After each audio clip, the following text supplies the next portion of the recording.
Welcome to heavenly சமையல். நம்ம இன்றைக்கி பார்க்க போகிறது சொரக்காய் வேர்க்கடலை பால் கூட்டு. இது சூடு சாதத்தில் பிசைஞ்சு சாப்பிட சூப்பராக இருக்கும். வாங்க வீடியோக்குள்ளே போகலாம். நாம் இன்றைக்கி பார்க்க போகிறது சொரக்காய் வேர்க்கடலை பால் கூட்டு. இதுக்கு ஒரு பாதி சொரக்காய் நல்லா பொடியாக அரிஞ்சு வச்சுருக்கேன். நல்லா 1 டேபிள் ஸ்பூன் அளவு துவரம் பருப்பு எடுத்து ஒரு 10 நிமிஷம் தண்ணியில் ஊற வச்சு வச்சுருக்கேன். ஒரு பச்சை மிளகாய் சின்னதாக கட் பண்ணி வச்சுருக்கேன்.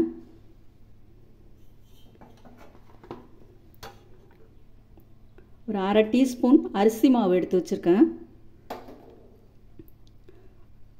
ஒரு 1/4 டம்ளருக்கு கொஞ்சம் கூட காய்ச்சாத பால் எடுத்து வச்சுருக்கேன். 1 டேபிள் ஸ்பூன் தேங்காய் துருவல் எடுத்து வச்சுருக்கேன்.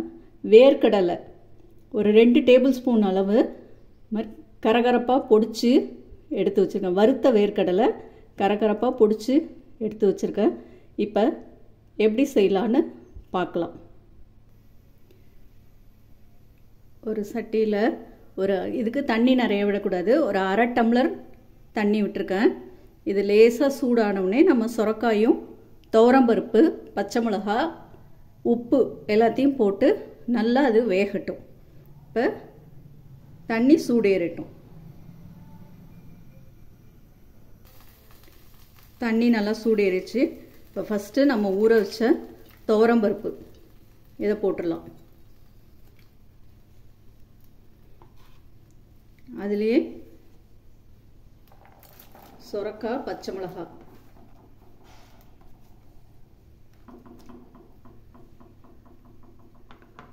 போட்டு இதுக்கு தேவையான இதுக்கு கொஞ்சமாக உப்பு போட்டால் போதும். ஒரு பாதி அளவு உப்பு இருந்தால் தான் இந்த டேஸ்ட் வரும்.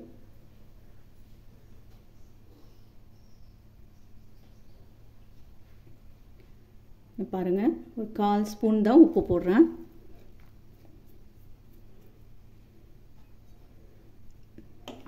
நல்லா ஒரு கிளறி விட்டுட்டு அந்த துவரம்பருப்பு அடியிலே இருக்கட்டும். அப்போ தான் அது நல்லா வேகும்.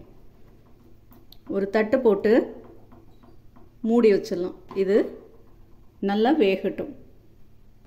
ஒரு தட்டு போட்டு மூடி வச்சாச்சு. இது நல்லா வேகட்டும், அப்புறமா பார்க்கலாம். சொரக்காய் நல்லா வெந்துருச்சு பாருங்கள், நல்லா வெந்துருச்சு. இப்போ நம்ம எடுத்து வச்சிருக்கிற பால், எடுத்து வச்சிருக்கிற அரிசி மாவு, தேங்காய் துருவல் இது எல்லாத்தையும் போட்டு நல்லா கரைச்சி விட்டு இதில் ஊற்றிடலாம்.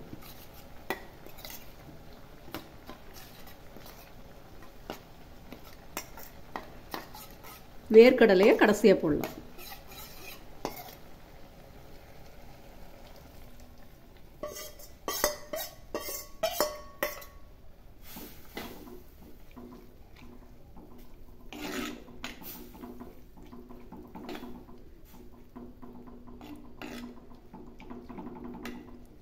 இது தேவைப்படுறவங்க ஒரு அரை ஸ்பூன் சர்க்கரை போட்டுக்கலாம். நான் இன்னைக்கு போடலை.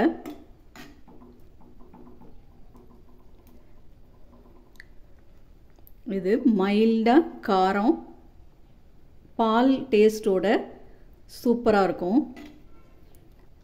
கண்டிப்பாக இதை ட்ரை பண்ணுங்கள். இந்த வேர்க்கடலையோட டேஸ்ட்டு எல்லாமே சூப்பராக இருக்கும். இப்போ இதில் இந்த வேர்க்கடலையும் கொட்டிடலாம்.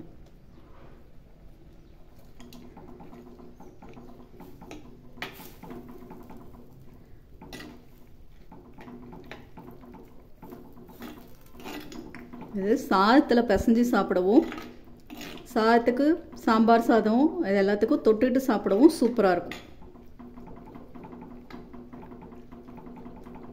நல்லா ஒரு கொதி வந்தவுடனே இறக்கிட்டு கடுகு உளுந்து தாளிச்சிட வேண்டியதுதான். அவ்வளோதான், கூட்டு ரெடி ஆயிடுச்சு.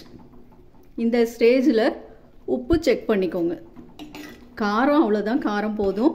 உப்பு மட்டும் இந்த ஸ்டேஜில் செக் பண்ணிக்கோங்க. எனக்கு கொஞ்சமாக உப்பு பத்தலை, அதனால் இந்த அளவு கொஞ்சோண்டு உப்பு போடுறேன்.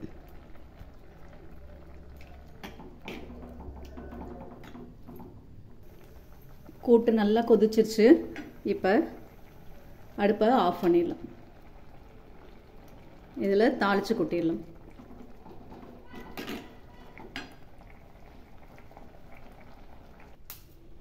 ஒரு 1/4 ஸ்பூன் எண்ணெய் விட்டு கடுகு உளுத்தம் பருப்பு எடுத்து வச்சுருக்கேன், தாளித்து கொட்டிடலாம்.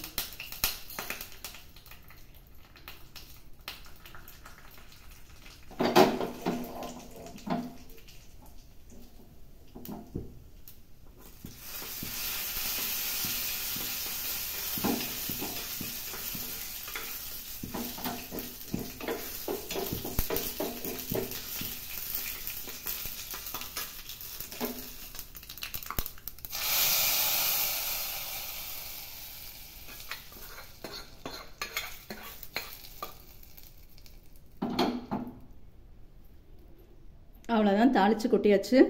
கருவேப்பிலை இருந்தால் போடலாம், என்கிட்ட இன்றைக்கி கருவேப்பிலை இல்லை. அவ்வளோதான், கூட்டு ரெடி ஆயிடுச்சு. சொரக்காய் வேர்க்கடலை பால் கூட்டு ரெடி ஆயிடுச்சு. கண்டிப்பாக இதை ட்ரை பண்ணுங்கள், டேஸ்ட்டாக இருக்கும். தேங்க்யூ. சூப்பர்.